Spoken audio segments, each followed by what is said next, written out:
You've probably heard it a million times, right? Just skip the daily coffee and you'll be rich. But what if that advice is kind of missing the bigger picture? Today we're going to dig into the real danger hiding behind that little purchase. And trust me, it's about a lot more than just $6. You know the feeling. You're standing in line, smelling those roasted beans. It feels like a little reward you've totally earned. Whether it's coffee or a quick snack, we tell ourselves it's just a small thing, a harmless little treat, especially when you think about all the really big expenses out there. But what if that simple daily choice isn't so simple after all? What if it's actually a $400,000 mistake? That's really the big question we're tackling here. Is it just a small reward, or could it secretly be one of the biggest financial blunders you can make?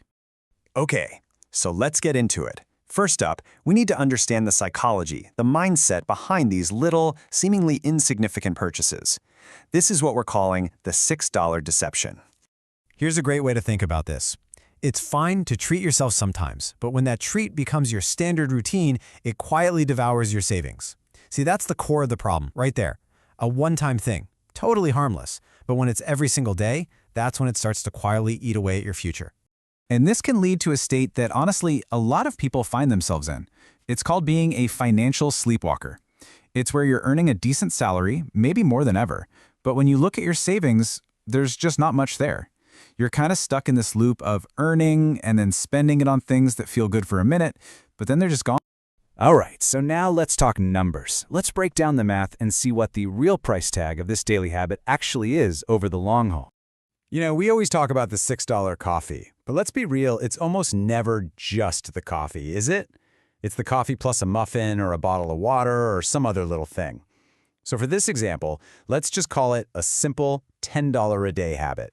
$10. Doesn't sound like much, does it? But that $10 a day? Man, it adds up fast. Over the course of a year, that habit costs you $3,650. Think about that. That's a pretty serious chunk of change that just vanished. Okay, but here's where it gets really crazy. This is the true cost.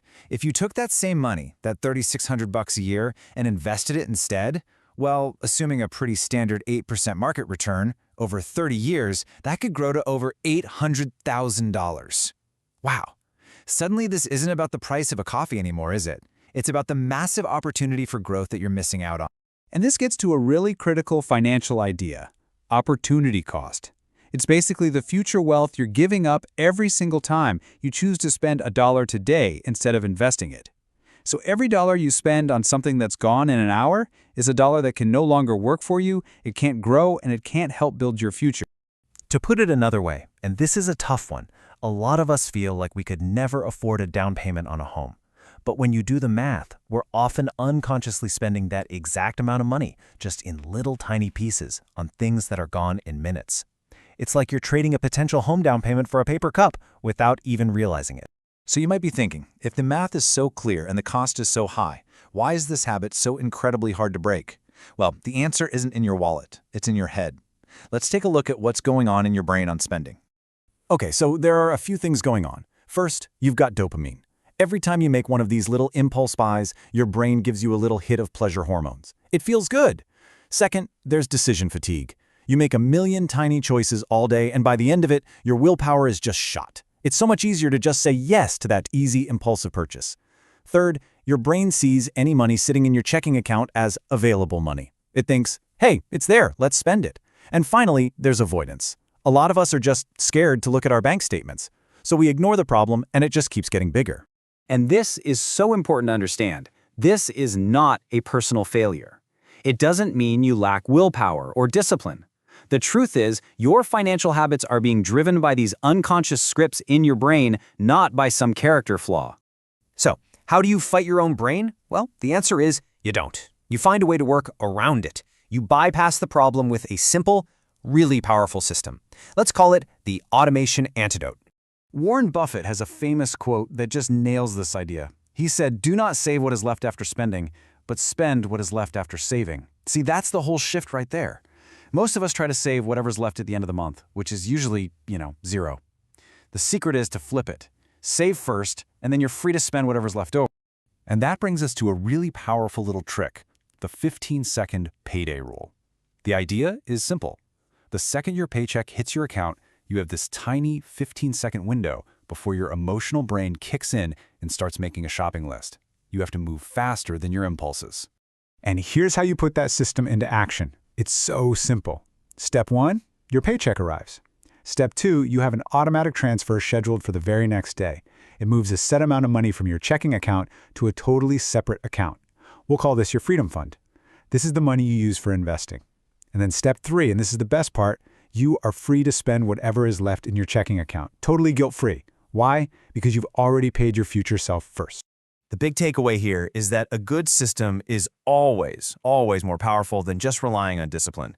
When you automate it and you separate the money so it's out of sight, out of mind, you basically take emotion and willpower out of the equation. You've built a system that just works. Okay, so let's bring this all together. As we wrap up, I want to reframe this whole thing.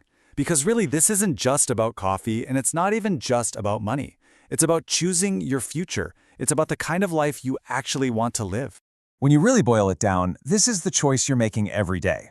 On one side, you've got temporary pleasure, a warm cup of coffee that's gone in 20 minutes, a quick hit of, I deserve this, and the identity of being a consumer. But on the other side, you have permanent freedom, the security of a paid-off home, the power to walk away from a job you hate, the identity of being an owner, someone who is building their future. And that points to a really crucial mindset shift. The goal isn't to look rich. It's not about the fancy car or the big house. The real goal is to stop worrying about money. It's about getting to a place of true financial peace. So I'll leave you with this question. Which quiet decision that you make today is going to shape every single paycheck you earn from now on? It doesn't have to be some huge, dramatic change. It can be as simple as setting up that one automatic transfer. That one quiet decision can change everything. So, what are you going to choose?